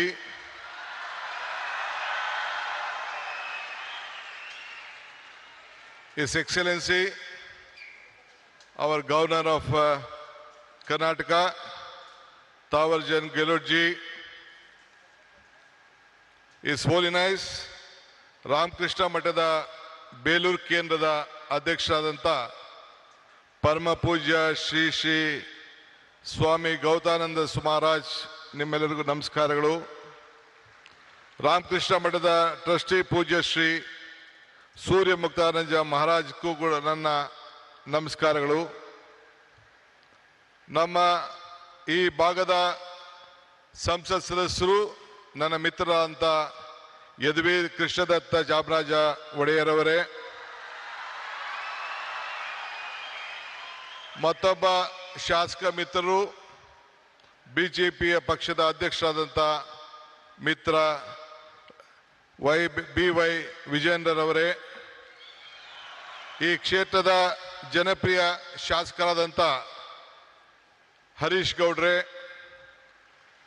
ಮತ್ತು ಮುಖ್ಯವಾಗಿ ಈ ಒಂದು ಪವಿತ್ರವಾದಂಥ ಕಾರ್ಯಕ್ರಮದಲ್ಲಿ ಸಾವಿರಾರು ಸಂಖ್ಯೆಯಲ್ಲಿ ರಾಮಕೃಷ್ಣ ಪರಮಹಂಸರು, ವಿವೇಕಾನಂದರವರು ಮತ್ತು ತಾಯಿ ಅವರೆಲ್ಲ ಅನುಯಾಯಿಗಳಾಗಿ ಒಂದು ಭಕ್ತಿಪೂರ್ವವಾಗಿ ಸೇರಿದಂಥ ಎಲ್ಲ ನನ್ನ ಬಂಧು ಭಗಿನಿಯರೇ, ಇದೊಂದು ದೊಡ್ಡ ಐತಿಹಾಸಿಕವಾದಂಥ ಕಾರ್ಯಕ್ರಮ. ಯುವ ಶಕ್ತಿ, ಯುವ ಆಲೋಚನೆ, ಯುವ ಚಿಂತನೆ, ಇದೇ ವಿವೇಕಾನಂದರ ಚಿಂತನೆ. ನಾನು ಕೂಡ ನನ್ನ ಬದುಕಿನಲ್ಲಿ ಇದನ್ನು ಅಳವಡಿಸ್ಕೊಳ್ಬೇಕು ಅಂಥೇಳಿ ಬಹಳ ಚಿಕ್ಕ ವಯಸ್ಸಿನಲ್ಲಿ ಪ್ರಯತ್ನವನ್ನು ನಾನು ಮಾಡ್ತಾ ಇದ್ದೇನೆ. ಈ ಹೊಸ ಚಿಂತನೆ ಒಂದು ಬದಲಾವಣೆಯ ಒಂದು ಆರಂಭ. ಇವತ್ತು ಯುವಕರ ಕನಸು ದೇಶದ ಕನಸಾಗಿದೆ. ನಾವು ಇಬ್ಬರು ಯುವಕರನ್ನ ನಾವು ಗಮನಿಸಿದ್ದೇವೆ. ನಮ್ಮ ಯುವಕರು ವಿದ್ಯಾರ್ಥಿಗಳು ಇಡೀ ರಾಷ್ಟ್ರಕ್ಕೆ ಏನು ಸ್ವಾಮಿ ವಿವೇಕಾನಂದವರು ಕೊಟ್ಟ ಆದೇಶವನ್ನ ನನ್ನ ಯುವಕರು ನಮ್ಮೆಲ್ಲರೂ ಕೂಡ ಒಂದು ಸಂದೇಶವನ್ನ ಕೊಟ್ಟಿದ್ದಾರೆ. ಎಲ್ಲ ರಾಮಕೃಷ್ಣ ವಿದ್ಯಾಶಾಲೆ ಎಲ್ಲ ನನ್ನ ಯುವಕ ವಿದ್ಯಾರ್ಥಿಗಳಿಗೆ ನನ್ನ ಸಾಷ್ಟಾಂಗ ನಮಸ್ಕಾರಗಳನ್ನು ಅರ್ಪಿಸಲಿಕ್ಕೆ ನಾನು ಬಯಸ್ತಾ ಇದ್ದೇನೆ. ಇದು ನಮ್ಮ ಸರ್ಕಾರದ ಆಲೋಚನೆ ಕೂಡ ವಿವೇಕಾನಂದರ ಆಲೋಚನೆಯನ್ನ ಹಮ್ಮಿಕೊಂಡಿದ್ದೇನೆ. ಯುಗ ನವಯುಗ ಇದೇ ನಮ್ಮ ದೊಡ್ಡ ಘೋಷಣೆ ಅಂತ ಹೇಳಲಿಕ್ಕೆ ನನಗೆ ಬಹಳ ಸಂತೋಷ ಆಗ್ತದೆ. ಇವತ್ತು ನಾವೆಲ್ಲ ಸೇರಿ ಒಂದು ಟೀಮ್ ಕರ್ನಾಟಕ ಆಗಿ ಕರ್ನಾಟಕದ ಅಭಿವೃದ್ಧಿಗೆ ಇಡೀ ವಿಶ್ವ ಕರ್ನಾಟಕವನ್ನ ಗಮನಿಸ್ತಾ ಇದೆ. ಈ ಹಿನ್ನೆಲೆಯಲ್ಲಿ 10,000 ಯುವ ಸಂಘಟನೆಗಳು ಒಟ್ಟಾಗಬೇಕು. ಇಡೀ ಪಂಚಾಯತ್ಗಳಲ್ಲಿ ಮುನ್ಸಿಪಾಲಿಟಿಗಳಲ್ಲಿ ಸಂಘಗಳು ಬೇರೂಡಬೇಕು ಅಂತ ಹೇಳಿ ನಾನು ಕೂಡ ಒಂದು ಹೊಸ ಚಿಂತನೆಯನ್ನ ಪ್ರಾರಂಭವನ್ನು ನಾನು ಮಾಡ್ತಾ ಇದ್ದೇನೆ. ಹಳ್ಳಿಗಳಲ್ಲಿ ನಗರಗಳಲ್ಲಿ ನಮ್ಮ ಯುವ ಶಕ್ತಿಯನ್ನು ನಾವು ಸರಿಯಾದ ರೀತಿ ಬಳಸ್ಕೊಂಡು ಸಾಂಸ್ಕೃತಿಕ ಕ್ರೀಡೆ ನಾಟಕ ಇವೆಲ್ಲ ಕೂಡ ಅಳವಡಿಸ್ಕೊಳ್ಳಿಕ್ಕೆ ಅನೇಕ ಕಾರ್ಯಕ್ರಮಗಳನ್ನು ಇವತ್ತೆಲ್ಲ ನಾವು ರೂಪಿಸ್ಕೊಂಡು ಬಂದಿದ್ದೇವೆ. ಈ ಮೂಲಕ ನಮ್ಮ ಯುವಕರಲ್ಲಿ ಒಂದು ದೈಹಿಕವಾದಂಥ ಶಕ್ತಿಯನ್ನ ಮಾನಸಿಕವಾದಂಥ ಶಕ್ತಿಯನ್ನ ಇವತ್ತು ನಾವೆಲ್ಲರೂ ಕೂಡ ಕಾಪಾಡಲಿಕ್ಕೆ ನಾವೆಲ್ಲ ಕೂಡ ಬದ್ಧರಾಗಿ ಇವತ್ತು ಕೆಲಸವನ್ನು ಮಾಡಬೇಕಾಗಿದೆ. ಬಂಧುಗಳೇ, ಈಗ ತಾನೇ ನಾವು ಟಿವಿಯಲ್ಲಿ ಚಿತ್ರವನ್ನ ಗಮನಿಸೋ ಮೈಸೂರಿನ ಇತಿಹಾಸ ವಿಶ್ವದ ಇತಿಹಾಸ. ಮೈಸೂರಿನಿಂದ ಇವತ್ತು ಸ್ವಾಮಿ ವಿವೇಕಾನಂದರವರು 1893ರಲ್ಲಿ ಇಲ್ಲಿಂದ ಹೆಜ್ಜೆ ಹಾಕಿ ಆವತ್ತಿನ ಕಾಲದಲ್ಲಿ ಒಡೆಯರು ಮಹಾರಾಜರು ಏನು ಅವ್ರಿಗೆ ಕೊಟ್ಟಂತ ಪ್ರೋತ್ಸಾಹದಿಂದ ವಿಶ್ವಕ್ಕೆ ಹೋಗಿ ಮೈ ಬ್ರದರ್ಸ್ ಅಂಡ್ ಸಿಸ್ಟರ್ಸ್ ಅಂತ ಏನು ಭಾಷಣವನ್ನ ಮಾಡಿದ್ರು, ಇಡೀ ವಿಶ್ವದ ಗಮನವನ್ನ ಈ ಭೂಮಿಯಿಂದ ಸೆಳೆಯಲಿಕ್ಕೆ ಒಂದು ದೊಡ್ಡ ಶಕ್ತಿಯನ್ನು ಕೊಟ್ಟರು. ಅದಕ್ಕೆ ನಾನು ನಮ್ಮ ಹಿರಿಯರಂತ ಮಹಾರಾಜರಿಗೆ ಆವತ್ತಿನ ಕಾಲದ ಮಹಾರಾಜರಿಗೆ ನನ್ನ ಸಾಕ್ಷಾಂಗ ನಮಸ್ಕಾರಗಳನ್ನು ಅರ್ಪಿಸಲಿಕ್ಕೆ ನಾನು ಬಯಸ್ತಾ ಇದ್ದೇನೆ. ಇವತ್ತು ನಾವೆಲ್ಲ ಇಂಥ ಒಂದು ಐತಿಹಾಸಿಕವಾದಂಥ ಕಾರ್ಯಕ್ರಮದಲ್ಲಿ ಪಾಲ್ಗೊಂಡಿದ್ದೇವೆ. ಇವತ್ತು ವಿವೇಕಾನಂದರ ಸಾಂಸ್ಕೃತಿಕ ಯುವ ಕೇಂದ್ರವನ್ನ ನಮ್ಮ ರಾಮಕೃಷ್ಣ ಮಹಾಸಂಸ್ಥೆಯ ನಮ್ಮ ಪೂಜ್ಯರೆಲ್ಲ ಕೂಡ ಇವತ್ತು ಅಳವಡಿಸಿದ್ದಾರೆ. ಇದು ಅವರ ವೈಯಕ್ತಿಕವಾದಂಥ ಆಶ್ರಮದ ಆಸ್ತಿಯಲ್ಲ, ಇದು ಇಡೀ ದೇಶದ ಆಸ್ತಿ. ಈ ದೇಶದ ಯುವಕರನ್ನ ಯಾವ ದಿಟ್ಟಿನಲ್ಲಿ ತೆಗೆದುಕೊಂಡು ಹೋಗ್ಬೇಕು ಅಂತೇಳಿ ಒಂದು ಕಾರ್ಯಕ್ರಮವನ್ನು ಇವತ್ತು ರೂಪಿಸಿದ್ದಾರೆ. ಅದಕ್ಕೆ ಇಡೀ ಭಾರತದ ಯುವಕ ತಂಡ, ಯುವ ಸಮುದಾಯ, ಎಲ್ಲ ನನ್ನ ತಂದೆ ತಾಯಿಂದರು ಹಿರಿಯರೆಲ್ಲರೂ ಕೂಡ ಈ ದೊಡ್ಡ ಐತಿಹಾಸಿಕವಾದಂಥ ರಾಮಕೃಷ್ಣ ಸಂಸ್ಥೆಗೆ ಕರ್ನಾಟಕ ಸರ್ಕಾರದ ಪರವಾಗಿ ನಿಮ್ಮೆಲ್ಲರ ಪ್ರತಿನಿಧಿಯಾಗಿ ಅವ್ರಿಗೊಂದು ಸಾಷ್ಟಾಂಗ ನಮಸ್ಕಾರಗಳು ಮತ್ತು ಅಭಿನಂದನೆ ಸಲ್ಲಿಸಲಿಕ್ಕೆ ನಾನು ಬಯಸ್ತಾ ಇದ್ದೇನೆ. ಇಡೀ ಸರ್ಕಾರ ಅವರ ಜೊತೆಯಲ್ಲಿ ನಿಂತ್ಕೊಳ್ತದೆ. ನಾನು ಈ ಸಂದರ್ಭದಲ್ಲಿ ಒಂದು ಮಾತನ್ನು ನನಗೆ ನೆನೆಸ್ಕೊಳ್ಳಿಕ್ಕೆ ನನಗೆ ಇಚ್ಛೆ ಪಡ್ತೇನೆ. ನಾನು ಅನೇಕ ಸಂದರ್ಭದಲ್ಲಿ ಮಾತಾಡ್ಕೊಂಡು ಬಂದಿದ್ದೇನೆ. ಪುರಂದರದಾಸರದ ಒಂದು ಮಾತು ನನಗೆ ಬರ್ತದೆ, ಇದು ಭಾಗ್ಯ ಇದು ಭಾಗ್ಯ ಇದು ಭಾಗ್ಯವಯ್ಯ, ಪದ್ಮನಾಭನ ಪಾದ ಭಜನೆ ಪರಮ ಸುಖವಯ್ಯ ಅಂತೇಳಿ. ಹಂಗೆ ಇವತ್ತು ನಾವು ನೀವೆಲ್ಲ ಸೇರಿ ಪ್ರಧಾನಮಂತ್ರಿಗಳು ಬಂದು ಉದ್ಘಾಟನೆ ಮಾಡುವಂತ ಕಾರ್ಯಕ್ರಮದಲ್ಲಿ ಈ ರಾಮಕೃಷ್ಣದ ಮಠದಲ್ಲಿ ಏನು ವಿವೇಕಾನಂದ ಸಾಂಸ್ಕೃತಿಕ ಕೇಂದ್ರದ ಕಾರ್ಯಕ್ರಮದಲ್ಲಿ ಪಾಲ್ಗೊಂಡಿದ್ದು ನಮ್ಮ ಭಾಗ್ಯ ನಮ್ಮ ಭಾಗ್ಯ ನಮ್ಮ ಭಾಗ್ಯ ಅಂತೇಳಿ ನಾನು ಭಾವಿಸ್ಕೊಂಡಿದ್ದೇನೆ. ಬಂಧುಗಳೇ, ನಾನು ಹೆಚ್ಚಿಗೆ ಮಾತಾಡೋಂಥದ್ದು ಇಲ್ಲೇನು ಇಲ್ಲ. ಮಾತಾಡಿದ್ರೆ ಬಹಳ ಗಂಟೆಗಟ್ಟಲೆ ಮಾತಾಡೋಂಥ ವಿಚಾರಗಳಿದೆ. ಇವತ್ತು ವಿವೇಕಾನಂದರ ತ್ಯಾಗ ನಮ್ಮೆಲ್ಲರಿಗೂ ಕೂಡ ಇವತ್ತು ಸ್ಫೂರ್ತಿಯಾಗಿದೆ. ನಮ್ಮೆಲ್ಲರೂ ಕೂಡ ಅವರ ಶಕ್ತಿಯನ್ನು ನಾವು ಅಳವಡಿಸ್ಕೊಳ್ತೇವೆ. ಇವತ್ತು today I am very proud my honourable prime minister is here for this great event. This is A historic event of this country. This is not the historic event of Mysore. This is the historic event of the youth movement of this country. I remember the saying of Swami Vivekananda. He said, be bold-hearted when you are defeated. Be large-hearted when you are victorious. Today, my Prime Minister is here. I am requesting him, on behalf of the government of Karnataka and all of you, you should be very bold-hearted to help us, help Karnataka, save Karnataka, because the entire world is looking at India and Karnataka through Karnataka and Bangalore. So I request you, once I remember our Honorable Prime Minister, Mr. Atal Bihari Vajpayee, had come to Bangalore for the laying the foundation of the airport. He said, there was a time when the world leaders used to come to Delhi, then they used to come to Calcutta, Mumbai, Chennai, Hyderabad, or different part of the country. Now the situation has changed. This is when Mr. S.M. Krishna, a student of this institution, was the chief minister. He said that Mr. S.M. Krishna was the chief minister. Then he laid the foundation, Atal Bihari Vajpayee laid the foundation of the international airport. Then Mr. Vajpayee said, the situation has come, the world leaders are first coming to Karnataka and Bangalore, then they are coming to Delhi. This is the strength of this great people. Our people are the country. Sir, Prime Minister, sir, you see the weather, you see the culture. This is the strength of this great state. The entire state stands with you. We want to work together. We want to work with the federal state. I appeal to you. Let us all work together. This is great. This is the Sankalpa Bhumi. In this Bhumi, at the time when our Vivekananda traveled in a train in the history, he was traveling the ship along with Tataji. Then Tataji asked, what has to be done? He said, India is poor. This has to be a science city. Then the Tataji asked Maharaja. One day then Maharaja gave more than 300 acres of land in Bangalore. That is the Indian Institute of Science, which is in Bangalore. That is the contribution of Maharajas to the science of this country. That is what the Maharaja has given, and Tatas helped us. That is why I would like to, this is the great state, great city, and India has to grow with Karnataka, and Karnataka will be with you. Let us work together, make this country proud. I don't want to tell more. I have a lot of things, but I have given only 5 minutes time. I don't want to waste your time. Prime Minister message is very much important for the country. Let us work together. Let us build Karnataka. Let us build India, a strong India. Jai Hind, Jai Bharat, Jai Vivekananda, Jai Ram Krishna, Jai Mata. Ellargu namaskara.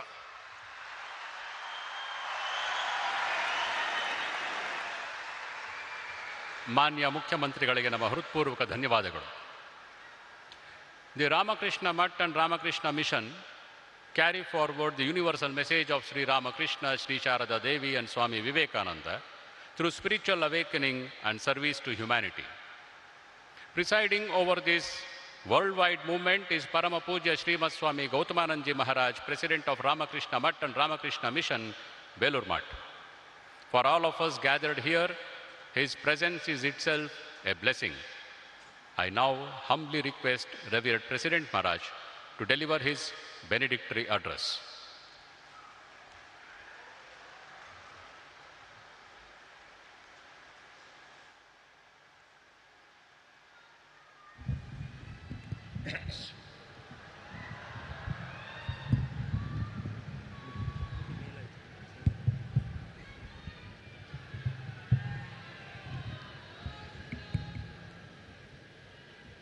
ओम स्थापकाय च धर्मस्य सर्वधर्मस्वरूपिणे अवतार वरिष्ठाय रामकृष्णाय ते नमः। नमस्ते यतिराजाय Vivekananda सूरये सच्चित्सुखस्वरूपाय स्वामिने तापहारिणे। Honorable Prime Minister Sri Narendra Modi ji, Swami Muktidanand ji Maharaj, Honorable Governor of Karnataka Sri Tawarchand Gehlot ji, Honorable Chief Minister Sri D.K. Shivakumar ji, and other distinguished dignitaries on the dais, dear monks, invited guests, and the youth of Mysore. We are very happy that the Honorable Prime Minister Sri Narendra Modi has just inaugurated Viveka Smaraka, a grand memorial dedicated to Swami Vivekananda. This Viveka Smaraka has been constructed on a sacred and historic site where Swami Vivekananda stayed and meditated in the year 1892. It was after a long struggle of nearly 12 years that this memorial has been built. The monks and the devotees of our Mysore ashrama had to face innumerable difficulties and challenges, but they could succeed by the grace of Sri Ramakrishna, Holy Mother and Swamiji and Mother Chamundeshwari. Today we see the magnificent edifice befitting the memory of Swami Vivekananda being inaugurated by our very dear Honorable Prime Minister himself. This youth center is dedicated to impart Swami Vivekananda's ideal of man-making and character-building education to the youth. We all know that Swamiji had immense faith in the youth. He firmly believed that a nation prospers when its young people are properly trained to become responsible and useful citizens. I earnestly appeal to the youth of Mysuru to participate wholeheartedly in the meaningful courses offered by Viveka Smaraka. I hope that they will respond positively to these opportunities for their personal growth and all-round transformation, and thereby derive lasting benefit from this Viveka Smaraka. Our Honorable Prime Minister, as you all know, is devoted admirer of Swami Vivekananda and his ideals. His dedication to the service of our country has inspired countless young people across India. It is therefore most fitting that such a person has inaugurated the Youth Center Viveka Smaraka. You, the youth of Karnataka, are indeed fortunate to have such a unique institution in your Mysuru city. May it inspire generations of young men and women to lead lives of character, strength and selfless service. May Sri Ramakrishna, Holy Mother Sharda Devi and Swami Vivekananda ever bless you all is my prayer to them. Thank you. Om Shanti Shanti. Hari Om. That's it. Thank you, Revered Maharaj. Please accept our Sashtang Pranams. We now humbly request our Honorable Prime Minister Shri Narendra Modi ji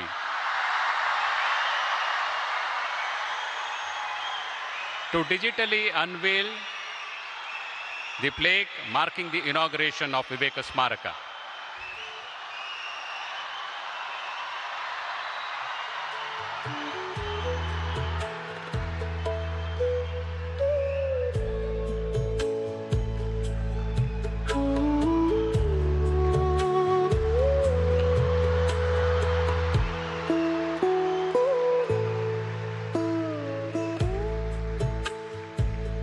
Thank you, sir.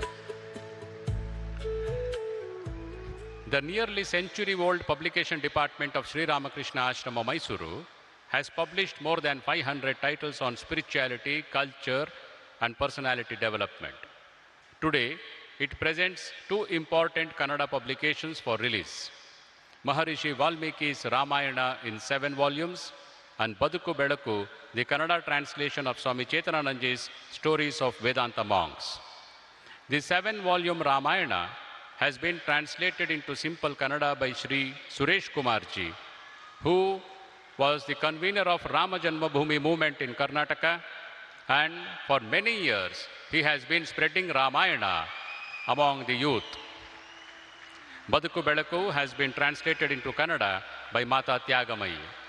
We respectfully request Honorable Prime Minister to release these two publications.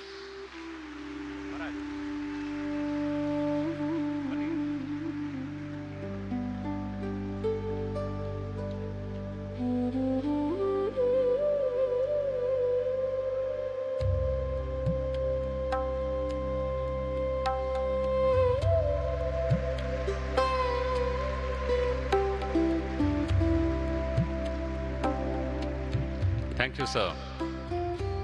Today, it is our privilege to have with us an internationally respected great leader of Bharat who is deeply inspired by Swami Vivekananda and who repeatedly invokes Swami Vivekananda's message to inspire the youth toward nation building. We now respectfully invite our chief guest, the Honorable Prime Minister of India, Shri Narendra Modi ji, to address the gathering.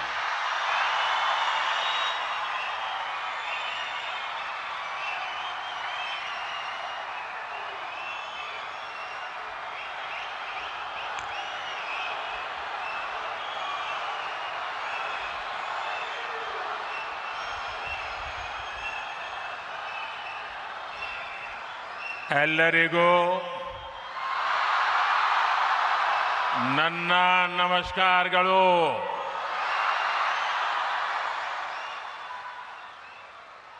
Ramakrishna मठ और Ramakrishna mission Belur Math के अध्यक्ष परम पूज्य स्वामी गौतमानंद जी महाराज, श्री रामकृष्ण आश्रम मैसूरू के अध्यक्ष पूज्य स्वामी मुक्तिदानंद जी, रामकृष्ण मठ और रामकृष्ण मिशन के ट्रस्टी पूज्य स्वामी यादवेंद्रानंद जी, राज्यपाल श्री थावरचंद गहलोत जी, मुख्यमंत्री श्री डी.के. शिव कुमार जी, सांसद यदुवीर कृष्णदत्त चामराज वाडियार जी, विधायक विजेंद्र येदियुरप्पा जी, के. हरीश गौड़ा जी, अन्य महानुभाव, पूज्य संतगण और भाइयों और बहनों, सर्वप्रथम मैं मैसूरू की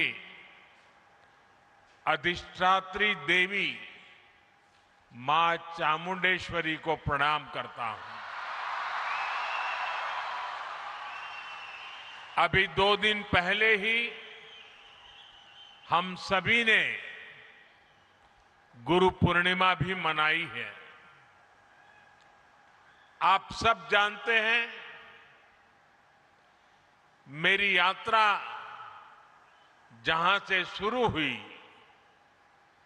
और आज मैं जहां हूं, इसमें रामकृष्ण मिशन का बहुत अहम योगदान है। मैं 3 महीने पहले हावड़ा में बेलूर मठ गया था। सभी पूज्य संतों से सत्संग करने का अवसर मिला था। मेरा सौभाग्य है कि आज मुझे फिर मैसूरू में श्री रामकृष्ण आश्रम से जुड़े संतों से, मेरे गुरु बंधुओं से मिलने का, उनसे आशीर्वाद लेने का अवसर मिला है। आप सभी की उपस्थिति की वजह से आज मैसूरू की इस पवित्र भूमि पर मुझे एक अलग ही ऊर्जा अनुभव हो रही है। मैं आप सभी संतों के चरणों में सादर प्रणाम करता हूं। साथियों,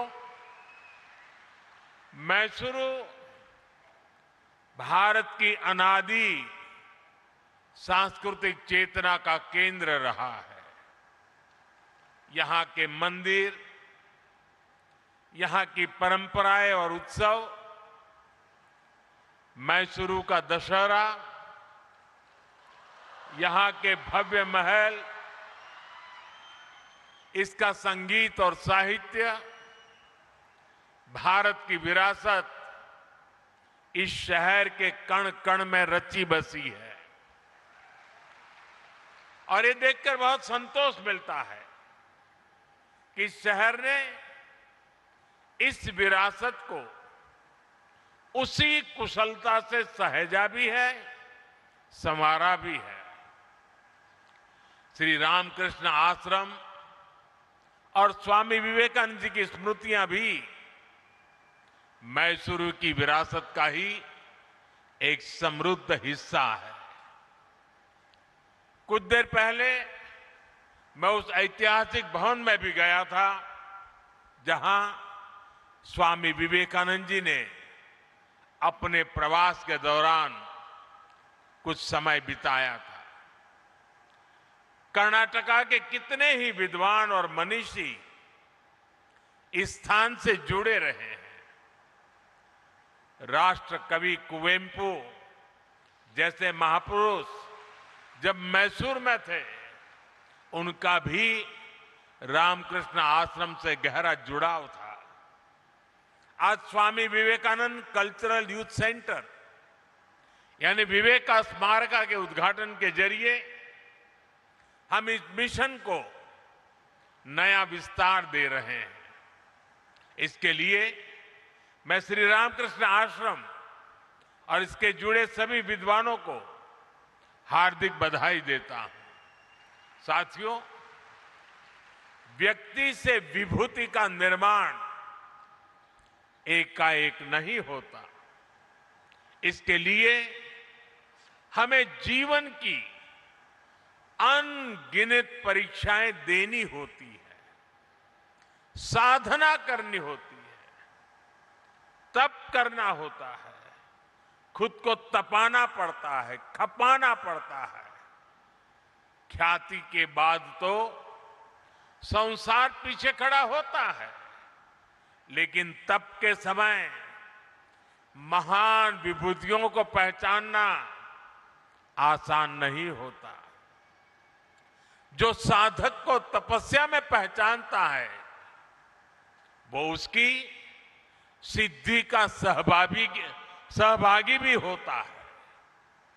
इसलिए भाइयों बहनों, स्वामी विवेकानंद जी के जीवन में मैसूरू का इतना अहम योगदान था। करीब 130 वर्ष पहले स्वामी जी एक युवा सन्यासी के रूप में भ्रमण करते हुए मैसूरू आए थे। तब उनकी प्रसिद्धि वैसी नहीं थी, लेकिन विचार उतने ही ऊंचे थे। उस समय उन्हें जिन लोगों ने पहचाना, जो उनके साथ जुड़े, उनमें से एक प्रमुख नाम मैसूरू के तत्कालीन महाराजा के भी था। जब स्वामी विवेकानंद जी अमेरिका में थे, तो उन्होंने वहां से मैसूरू के तत्कालीन महाराजा को एक पत्र लिखा था। उसमें उन्होंने स्वयं महाराजा के सहयोग का उल्लेख किया था। साथियों, स्वामी विवेकानंद जी ने भारतीय चेतना को आत्मसात किया था। उन्होंने शास्त्रों को आत्मसात किया था, जो कहते हैं परम परोपकारार्थ यो जीवति स जीवति, अर्थात वास्तव में वही जीता है जो दूसरों के लिए जीता है। इसी मंत्र पर चलते हुए मैसूरू के इस श्री रामकृष्ण आश्रम ने पिछले वर्ष अपने 100 साल पूरे किए हैं। शिक्षा और स्वास्थ्य से जुड़ी सेवाएं हो या प्राकृतिक आपदा में राहत कार्य, श्री रामकृष्ण आश्रम ने स्वामी विवेकानंद जी की विरासत को जीवंत रखा है। मुझे विश्वास है विवेक स्मारक साधकों और श्रद्धालुओं के लिए आत्मिक उत्थान का एक तीर्थ बनेगा। स्वामी विवेकानंद जी की प्रेरणा थी शिव ज्ञाने जीव सेवा, यानी जीव की सेवा ही शिव की सेवा है। हमें इस विवेक स्मारक में इसलिए ऐसे युवाओं को गढ़ना है जिनके लिए समाज और राष्ट्र के हित, गरीब वंचित के दुख अपने सुख दुख से ऊपर हो, जिन युवाओं के लिए राष्ट्र प्रथम ही सर्वोपरि मंत्र हो, मां भारती की सेवा ही जिनका जीवन लक्ष्य हो। साथियों, स्वामी विवेकानंद जी युवाओं की शिक्षा को राष्ट्र निर्माण का मजबूत आधार मानते थे। उन्होंने स्वयं ये देखा था कि कैसे दुनिया के देश अपने युवाओं को शिक्षित बना रहे हैं, लेकिन दुर्भाग्य से तब भारत गुलाम था। भारत के युवा भी गुलामी की जंजीरों में जकड़े हुए थे। उस दौर से लेकर अब तक भारत के युवा ने एक लंबी यात्रा तय की है। भारत का जो युवा कभी जंजीरों में था, आज वो युवा दुनिया के विकास को गति दे रहा है। आज भारत की अर्थव्यवस्था सबसे तेजी से आगे बढ़ रही है। किसकी वजह से? भारत के युवाओं के सामर्थ्य से। आज भारत में दुनिया की तीसरा सबसे बड़ा स्टार्टअप इकोसिस्टम है। किसकी वजह से? भारत के युवाओं के सामर्थ्य से। आज भारत दुनिया का दूसरा सबसे बड़ा मोबाइल फोन निर्माता बन चुका है। किसकी वजह से? भारत के युवाओं के सामर्थ्य से।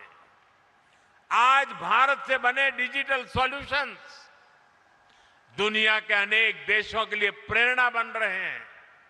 किसकी वजह से? भारत के युवाओं के सामर्थ्य से। आज भारत सेमीकंडक्टर मैन्युफैक्चरिंग की नई यात्रा पर तेजी से आगे बढ़ रहा है। किसकी वजह से? भारत के युवा के सामर्थ्य से। आज Bharat AI, deep tech, space, technology और इनोवेशन के नए अध्याय लिख रहा है। किसकी वजह से? भारत के युवाओं के सामर्थ्य से। अभी कुछ दिन पहले ही हमने देखा है भारत के युवाओं ने अंतरिक्ष में कमाल कर दिया है। पहली बार युवाओं का बनाया हुआ एक प्राइवेट कंपनी का रॉकेट अंतरिक्ष तक पहुंचा है। आज कोई भी सेक्टर हो, भारत का युवा अपना दम खम दिखा रहा है। हम सभी अपने आसपास देख रहे हैं, आज छोटे से छोटे व्यवसाय में लगा युवा भारत की डिजिटल इकोनॉमी को आगे बढ़ा रहा है। वो मुद्रा लोन के जरिए नई शुरुआत कर रहा है। वो देश की स्टार्टअप रिवॉल्यूशन को लीड कर रहा है। आत्मनिर्भर भारत का अभियान हो, मेक इन इंडिया का अभियान हो, इसकी सफलता के पीछे भारत के युवाओं की ही ताकत है। साथियों, किसी भी देश में युवाओं का सामर्थ्य तभी उस राष्ट्र की शक्ति बनता है जब उसे सही अवसर मिले, जब उसे सही दिशा मिले और जब उसे अपनी ही धरती पर बड़े सपने देखने, उन्हें पूरा करने का भरोसा मिले। और इसमें बहुत बड़ी भूमिका हमारे शिक्षा संस्थानों की होती है। मुझे खुशी है कि आज भारत में शिक्षण संस्थाओं की संख्या लगातार बढ़ रही है। पिछले 12 वर्षों में 650 से ज्यादा नई यूनिवर्सिटीज बनी है। पिछले 12 वर्षों में करीब 14,000 नए कॉलेज बने हैं।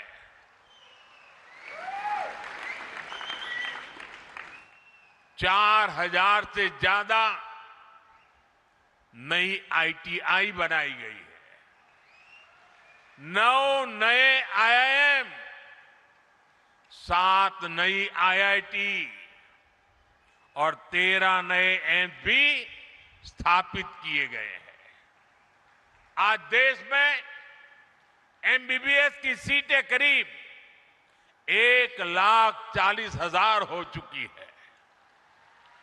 मेडिकल कॉलेजों की संख्या बढ़कर 823 हो गई है। साथियों, एक और हम एजुकेशन इंफ्रास्ट्रक्चर को मॉडर्नाइज कर रहे हैं, साथ ही शिक्षा व्यवस्था को भी आधुनिक जरूरतों के हिसाब से ढाला जा रहा है। नेशनल एजुकेशन पॉलिसी भारत के युवाओं को 21वीं सदी के अनुरूप तैयार करने का माध्यम बन रही है। साथियों, स्कूली शिक्षा में भी बड़े स्तर पर काम हुआ है। देश भर में 14,000 से ज्यादा PM श्री स्कूल विकसित किए गए हैं। शिक्षा केवल किताबी न रहे, बच्चों में इनोवेशन और साइंटिफिक टेम्परामेंट विकसित हो, इसके लिए 10,000 से ज्यादा अटल टिंकरिंग लैब स्थापित हुई है। साथियों, स्वामी विवेकानंद जी राष्ट्र उत्थान के लिए शिक्षा के साथ साथ समानता को भी उतना ही अहम मानते थे। शिक्षा में भेदभाव न हो, अवसरों में भेदभाव न हो, आज ये देश का विजन बन गया है। आज बेटियां भी सैनिक स्कूलों में एडमिशन ले रही हैं। NDA में बेटियां राष्ट्र के लिए योगदान दे रही है। आज मेडिकल और इंजीनियरिंग जैसी पढ़ाई मातृभाषा में करने की सुविधा हो गई है। इससे भाषा के आधार पर अवसरों में होने वाले भेदभाव पर लगाम लग रही है। साथियों, युवा शक्ति का स्वास्थ्य अनुशासित और आत्मविश्वास से भरे रहना उतना ही जरूरी है। जो देश खेलों को महत्व देते हैं, वहां के युवाओं में इन तीनों गुणों का तेजी से विकास होता है। इसलिए आज खेलों को राष्ट्र निर्माण की एक महत्वपूर्ण धारा के रूप में देखा जा रहा है। खेलो India, youth games, university games, para games और विंटर गेम्स जैसे आयोजनों ने देश भर के युवाओं को अपनी प्रतिभा दिखाने का मंच दिया है। आज देश भर में आधुनिक स्पोर्ट्स इंफ्रास्ट्रक्चर का विस्तार हो रहा है। खेलो इंडिया सेंटर के माध्यम से सुविधाएं बढ़ रही है। गांवों से लेकर छोटे शहरों तक नई प्रतिभाओं की पहचान की जा रही है। और साथियों, आज इस अभियान के परिणाम भी साफ साफ दिखाई दे रहे हैं। अंतर्राष्ट्रीय खेल प्रतियोगिताओं में भारत का प्रदर्शन बेहतर होता जा रहा है। हमारे खिलाड़ी नए नए कीर्तिमान बना रहे हैं।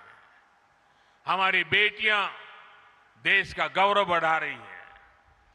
साथियों, स्वामी विवेकानंद जी की तरह हमें विवेक का स्मारक बड़े उद्देश्य के लिए कार्य करने की प्रेरणा देता है। ऐसे स्थान पर मैं हमारे युवाओं से आग्रह करना चाहता हूं। साथियों, मैसूरू को अक्सर भारत के सबसे स्वच्छ शहरों में स्थान मिला है। मैं इसके लिए यहां के लोगों को हृदय से बधाई देता हूं। क्या इस अवसर पर हम ये संकल्प ले सकते हैं कि भविष्य में स्वच्छता के संकल्प को निरंतर मजबूत करते रहेंगे? हमें यहां की प्राकृतिक संपदाओं को संरक्षित करना चाहिए।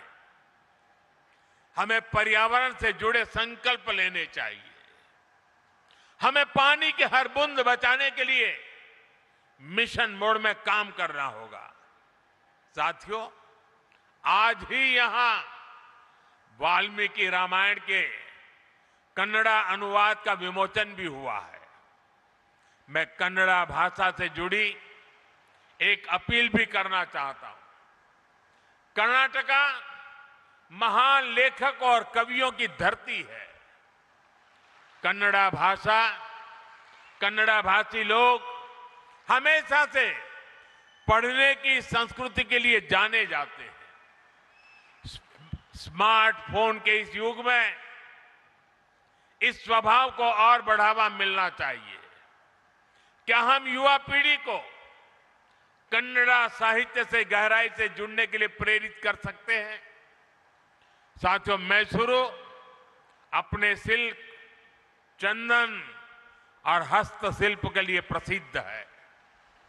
जब भी हम किसी को उपहार दें तो क्या हम ये सुनिश्चित कर सकते हैं कि वो किसी भारतीय के हाथों और पसीने से बनी चीज हो? इससे हमारी संस्कृति को बढ़ावा मिलेगा। साथ ही एक और परिवार को आर्थिक सहायता भी मिलेगी। साथियों, स्वामी विवेकानंद जी ने जिस तरह के भारत का सपना देखा था, उसे पूरा करने का दायित्व आज की पीढ़ी पर है।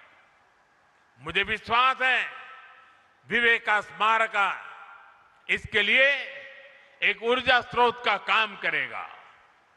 मैं एक बार फिर यहां एकत्र पूज्य संत जनों, गुरु बंधुओं और मैसूरू के लोगों को नमन करते हुए मेरी वाणी को विराम देता हूं। आप सबका बहुत बहुत धन्यवाद।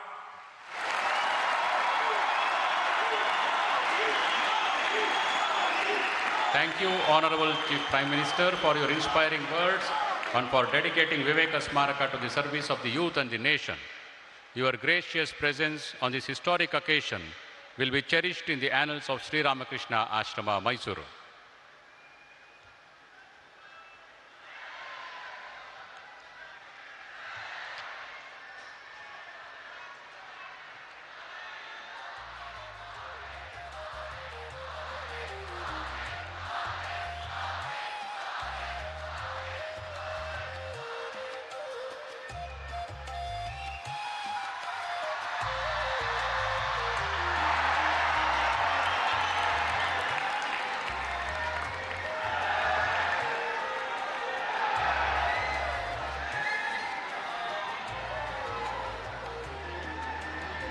ಎಲ್ಲ ಸಭಿಕರಲ್ಲಿ